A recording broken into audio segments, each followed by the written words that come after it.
Today's show is brought to us and you by DraftKings Sportsbook, baby. Only the top-rated sportsbook and app in all of North America. Safe, secure, reliable. We love all of that, baby. And I think you should as well. And that's the reason why we come bearing gifts.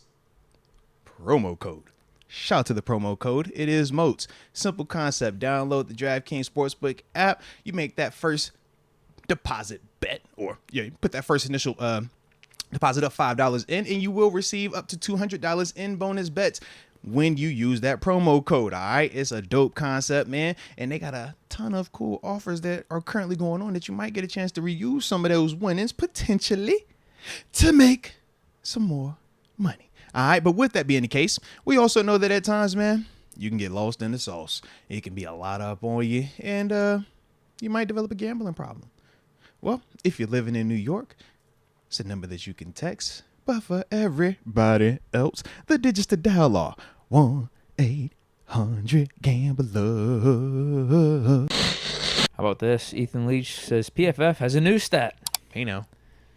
This one's in the Steelers' favor, though, in TJ's favor. There we go. Where there they we say go. There we TJ's go. being chipped at 44.05%. The next guy being chipped at that clip is Jonathan Cooper at 22.86%. You know who that is? We just talked about him, right? Denver. Mm-hmm. It's all about hot, man. He hot right now. Yeah. Why you think we chipped him? You see, all right. Yeah, he's all right.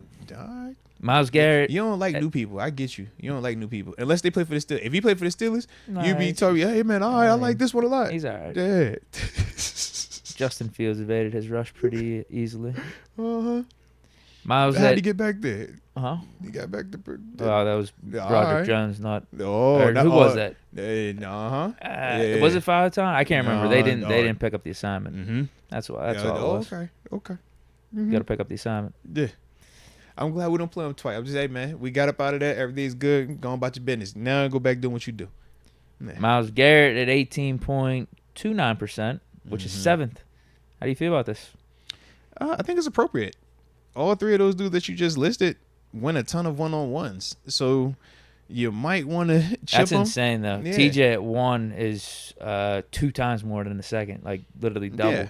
Holy shit. Yeah, because I get with Myles being a 4-3 DN, sometimes it's different in terms of how you might want to approach that. Whereas with TJ being an outside linebacker, because he's standing up, the movement with it, it's like, all right, you feel like you can attack him a little bit differently with the chip. But I mean, I think it's more so just respect to those dudes, man. You know TJ Watt, though.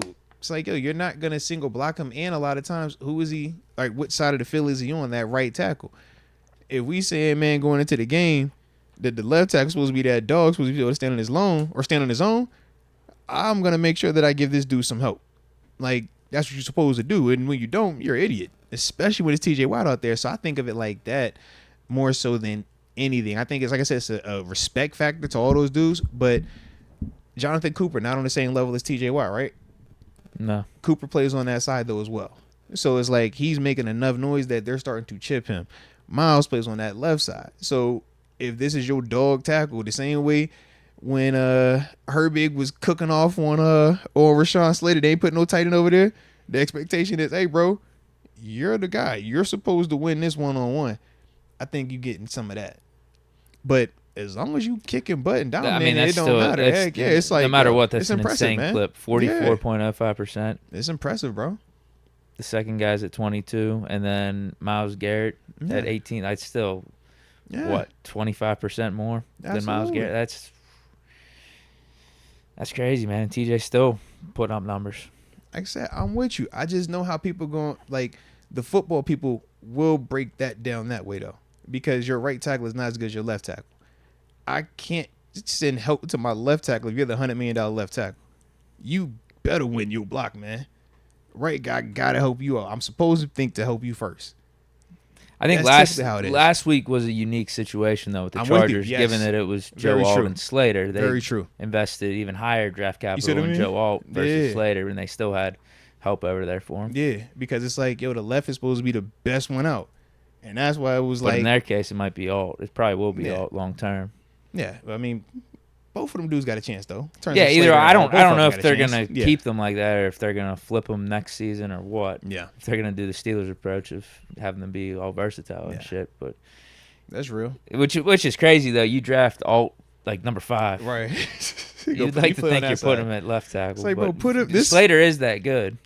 I thought Slater was more built for right tackle though to begin with. He is built for right, but that's why they say he has a chance to be a generational left because he has the size of a right, but the feet of a left. That's like when you looked at the cat that's in Baltimore before he started getting banged up. Oh my goodness, I'm trying to blame, man. Orlando Brown came in after him. Stanley.